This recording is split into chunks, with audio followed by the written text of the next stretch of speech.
राकेश जिला स्तर का एक जिम्मेदार अधिकारी है।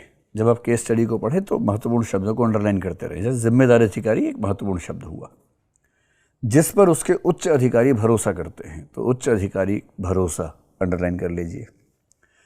उसकी ईमानदारी को ध्यान में रखते हुए, तो ईमानदारी एक गुण है उसके अंदर, ये भी ध्यान रखना है। उसकी ईमानदारी को ध्यान में रखते हुए सरकार ने उसे वरिष्ठ नागरिकों के लिए एक स्वास्थ्य देखभाल योजना यानी कि हेल्थ केयर स्कीम के लाभार्थियों की पहचान यानी कि जो बेनिफिशियरीज उसके होंगे उनको पहचान करने का दायित्व सौंपा है।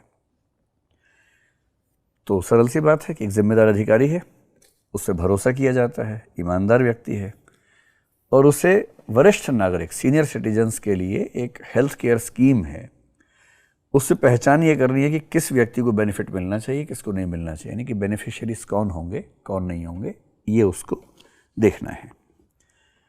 और उसमें लाभार्थी होने के लिए जो कसौटियाँ हैं वो हैं, पहली 60 वर्ष की या उससे अधिक आयु हो, दूसरी वह किसी आरक्षित समुदाय से संबंधित हो, रिजर्व कैटेगरी से उसको होना चाहिए, यानी कि SC हो, ST हो या किसी और तरह के आरक्षण में वो शामिल हो।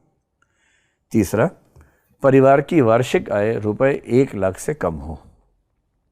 चौथा, इलाज के बाद लाभार्थी के जीवन की गुणवत्ता में सकारात्मक अंतर होने की प्रबल संभावना हो, यानी कि पोस्ट ट्रीटमेंट प्रोग्नोसिस हाई होना चाहिए। यानी कि ऐसा ना हो कि हम ऐसे मरीज पर बहुत ज़्यादा इन्वेस्टमेंट करें, रिसोर्सेज खर्च करें जिसके ठीक होने की संभावना ही ना हो, या वो समस्या ठीक होने के बाद भी उसकी ज़िंदगी में क्वालिटी बदलने की संभावना ना हो। तो ऐसे लोगों को अवॉइड करना है ताकि रिसोर्सेज का ऑप्टिमम यूटिलाइजेशन हो सके। तो ये एक बेसिक बात बता दी है। उसके बाद समस्या इसके बाद शुरू होती है। समस्या ये है, एक दिन एक वृद्ध दंपति राकेश के कार्यालय में योजना के लाभ के लिए आवेदन पत्र लेकर आया। वे उसके ज़िले के एक गांव में जन्म से रहते आए हैं। वृद्ध व्यक्ति की बड़ी आंत में एक ऐसे विरले विकार का पता लगा है, यानी कि एक रेयर कोई डिसीज़ है जिससे उसमें रुकावट पैदा होती है। परिणाम स्वरूप उसके पेट में बार बार तीव्र पीड़ा होती है, बहुत पेन होता है, जिससे वह कोई शारीरिक श्रम नहीं कर सकता है। वृद्ध दंपति की देखरेख करने के लिए कोई संतान नहीं है, तो जो पुरुष है वो कोई काम करने की स्थिति में नहीं है, संतान है नहीं।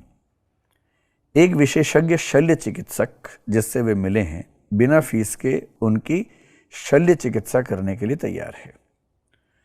तो एक सीनियर सर्जन है जो बिना फी के उनकी सर्जरी करने को तैयार है। फिर भी उस वृद्ध दंपति को आकस्मिक व्यय जैसे दवाइयाँ, अस्पताल का खर्च आदि जो लगभग 1 लाख रुपए होगा, स्वयं ही वहन करना पड़ेगा। नहीं, सर्जरी तो सर्जन कर देगा, लेकिन बाकी दवाइयाँ हैं, जो पोस्ट ऑपरेटिव केयर है, वो सब चीज़ें तो खुद ही हैंडल करनी है, और उसका खर्चा 1 लाख के आसपास है। दंपति मानक ब के अलावा योजना का लाभ प्राप्त करने की सारी कसौटियां पूरी करता है। तो 3 कसौटियां पूरी हो रही हैं। जो ब है यानी कि बी है, वो है belonging to a reserve community, यानी आरक्षित समुदाय से संबंधित हो। यानी आरक्षित समुदाय से संबंधित नहीं है, बाकी कसौटियां ये पूरी करता है। 60 वर्ष या उससे अधिक आयु भी है, परिवार की वार्षिक आय 1 लाख से कम भी है, और जीवन की गुणवत्ता में सकारात्मक अंतर होने की प्रबल संभावना भी है। फिर भी किसी भी प्रकार की वित्तीय सहायता निश्चित तौर पर उनके जीवन की गुणवत्ता में काफ़ी अंतर पैदा करेगी।